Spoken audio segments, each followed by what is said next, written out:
الجزء بيبدأ مع كواك اللي بيكون شرب كتير ومش عارف يفوق، وده بعد ما اون خلته يشرب اكتر وبيكون مش عاوز ده يحصل تاني، وبيفتكر وقت ما اتغلبت عليه امبارح هما بيلعبوا وبتفضل تخليه يشرب كتير وتتغلب عليها اكتر، وجونغ مستغرب انهم لسه منزلوش اصلا. فهنا اون بتفتكر وقت ما بست جيوان ومش مصدقه في ان ده حصل علشان جيوان ما كانش سكران، يعني فاكر اللي حصل. فهنا هو بيكون قاعد بيفكر في شكل اون وهي بتبوسه وبيكون ده مأثر فيه، ومن الواضح ان قلبه هيبدأ يدق ليها. فهنا ام بتطلع وبتتصدم لما جوان بيكون قدامها وبتقول انها مش فاكره اي حاجه بما انها كانت سكرانه، وبيفضلوا مرتبكين وبيكون شايف ان ده بيحصل ومش عاوز ده يحصل لها مع حد تاني عشان ممكن يعمل حوادث مش كويسه، وكل واحد بيفهم بطريقته وبتمشي، وبيستغرب انها ازاي تنسى اصلا. فبينزل لزمايله وبيكون عاوزهم ينادوا باسمه احسن وياخدوا على بعض ويشتغلوا بشكل كويس. فام بتكون في الحديقه عند شجره ديل من صغرها وبتمشي وبتقلد نفسها وهي صغيره وقت ما كانت مع يون، وبتكون دفنت حاجه في المكان ده وهي صغيره. وهنا يوم بيرن يطمن عليها وبتسال لو دفن حاجه هو بيحبها، وبتفضل تسال فيه عن مكانها بس بيستغرب منها ومن اسئلتها الكتيره دي، وبيرد لها انهم يتقابلوا بمجازه. فبنروح لكانغ اللي بتفتكر وقت ما قابلت جوان وانه كان فاكرها ودفع المال اللي عليها ومش عاوز يتكلم في الماضي وناوي يعرفها كانها اشهر صناعه محتوى في البلد، وبيفرحها وبتروح بالفعل بتصور بشكل كبير وما بيكون مش حابب ده اصلا. بس انا جوان وينغ موجودين وبيتكلموا على اللي حصل، وينغ شايف انه اتغير. فانا بيطلبوا من كانغ انها تاكله وبتكون مرتبكه، وينغ بيعرفها في انها تتظاهر انها بتاكل اصلا وبتقرر انها تاكل وده يحصل. بس جوان بيكون شايف انها قلقانه جدا، ولما بتاكل مره واحده بتتعب من اللي حصل ده وبيروح يشوف انها عندها حساسيه وبياخدها وبيمشي وبيكون بيساعدها بالفعل. فبنروح ليون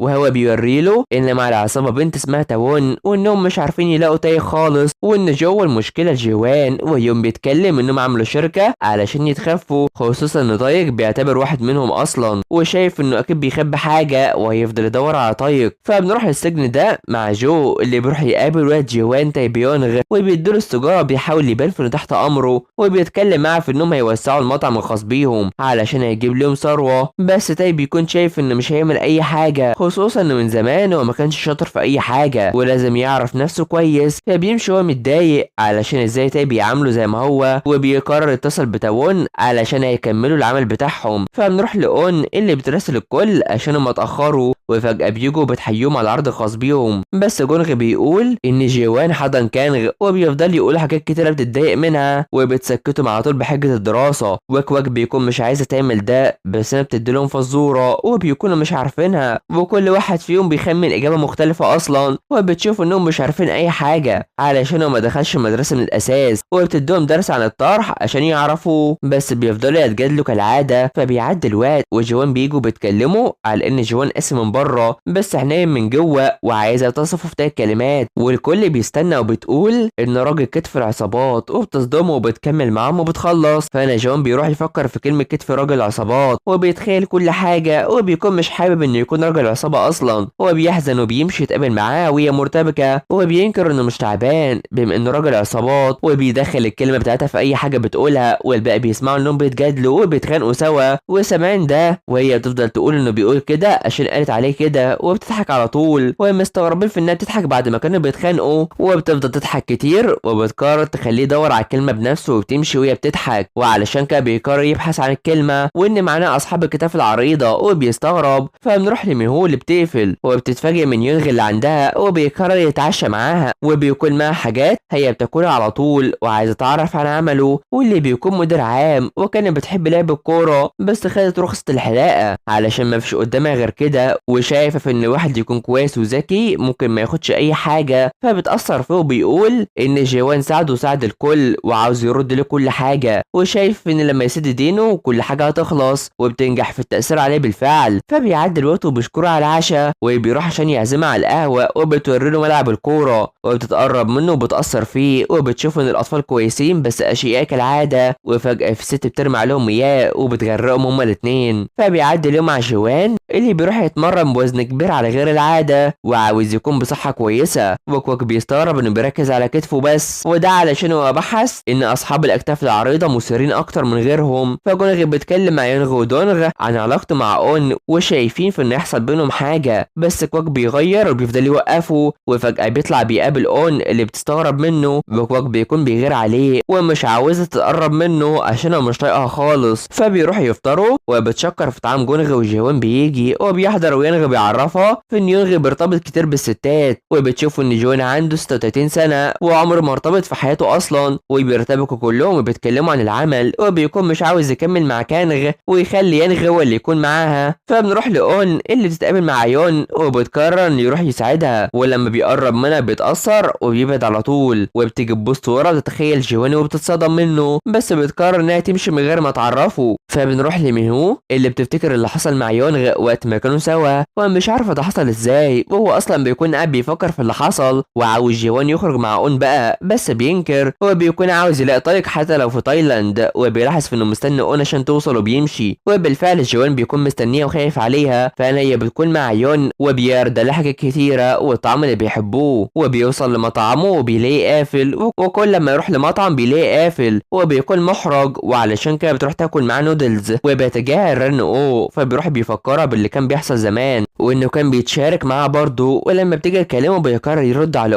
وان يون الطفله اختفت. فبيروح واللي بيعرفه انها مشت مع جدتها، بتقلق عليها جدا، فبيمشي وبيكون عاوز يوصل لها، وبتقرر ترن على جوان وبيلاقي في انها مع يون، وبيقرر يعرفها لما تروح اصلا، وبتنزل من عند يون وبتمشي لوحدها وده بيزعله. فيون بيرن على جوان وبيقرر يروح يقابله وبيطمن على يون وانها كويسه، وبيسال على اون وبيقول له انه حطه في دماغه علشان شافه في الفندق قبل 10 سنين وهو الشاهد الوحيد. فجوان بيتقابل مع اون وبيكون عارف ان يون صاحبها من زمان، وبيصدمها وبيحزن وبيمشي، ويون بيفتكر كلام عن جوان انها مش خايفه منه، وهو بيفتكر كل حاجه وبيكون حزين جدا. فبيعدي اليوم مع الانذار ده وبيكون هيعملوا حاجه ومش هيعرفوا اون، فبيكونوا ماشيين وبيتفاجئوا منها وهي في العربيه ومش عاوزاهم يتخانقوا وهتقول لجوان عليهم، وبيوصلوا وبتخاف كتير، بس انا بتقابلوا مع الاشخاص دول وبيركزوا ببعض، واون بتخاف منهم بس بتشوف ان اللحوم وصلت، وبتلاقي ان مفيش خناقه ولا اي حاجه، وفي واحده بتكون مفكره في انها شغاله جديده وبتاخدها، وبالفعل بتدخل للمخزن عشان تحط الملصقات معاهم وبيتكلموا معاها، وبتكون الرئاسه بتاعتها بتعملها بقسوه كده. فينغي بيتكلم مع جوان عن وصول اللحم واللي هيعملوه، وبيروح يعملوا ده بالفعل عشان يحضروا منتجات الشركه، وكوك بيعرفهم ازاي يعملوا ده ومش عارف اون فين، واللي بتكون بتحط الملصقات اصلا، وبتسالهم عن شخصيه جوان، وبتلاقي ان الكل بيحبه عشان هو مثير، وشايف ان الستات والاطفال وكبار السن بيعملوا مشاكل، وهو بيفكر يرن عليها اصلا. فاون بتشوف ان جوان وظف الاشخاص اللي ما كانوش لاقيين عمل بعد ما كانت محبوسه وبيهزروا، ورئاستهم بتيجي وتشغلهم اصلا، فبتطلع تتقابل مع جونغ وبتعرفوا انها اشتغلت معاهم، وبيوديها في المكان ده اللي بيكون غلط، وبس بيوديها للتلاجة، وفجأة الباب بيقفل عليها ومش بيفتح، ومش عارف ليه جونغ عمل كده، فبتطلب المساعدة ومحدش بيرد، وبتتخيل بوجود شخص معاها واللي بيكون هو جوان، وبيستغربوا من بعض هما الاتنين. فجونغ بيروح يقول انه عمل حاجة غبية، بس بيستغربوا من بعض وانها اشتغلت هنا بس مش عايز تساعدهم في المصنع، وبيروح بيحاول يفتح الباب بس مش بيعرف خالص، وبيقرر يرن على كواك، بس فونه بيفصل وبيتصدم من وضعهم ده، وبيحاول يفتح الباب بس مش بيعرف خالص، وبتقول ان موظفينه بيحبوه وعارفينه كويس واللي بيقدموا ليهم، وشايفه انه شخص كويس وبتأثر فيه. فانا جونغ بيكون مش معاه المفتاح اصلا وبيدوروا عليه، بس بتبرد جدا وبيروح بينادي عليهم وبيبردوا هما الاتنين ومش عايزه تموت هنا، وبيقول ان شاف حاجه بتحمي من البرد، وبيقرر في انه يقوموا يحضنها عشان يدفيها، وبيتأثروا جدا من بعض. والجزء بيخلص على هنا، فما تنسوش اللايك والاشتراك في القناه وتفعيل الجرس حلوين علشان يوصلكوا الجزء الجاي. سلام.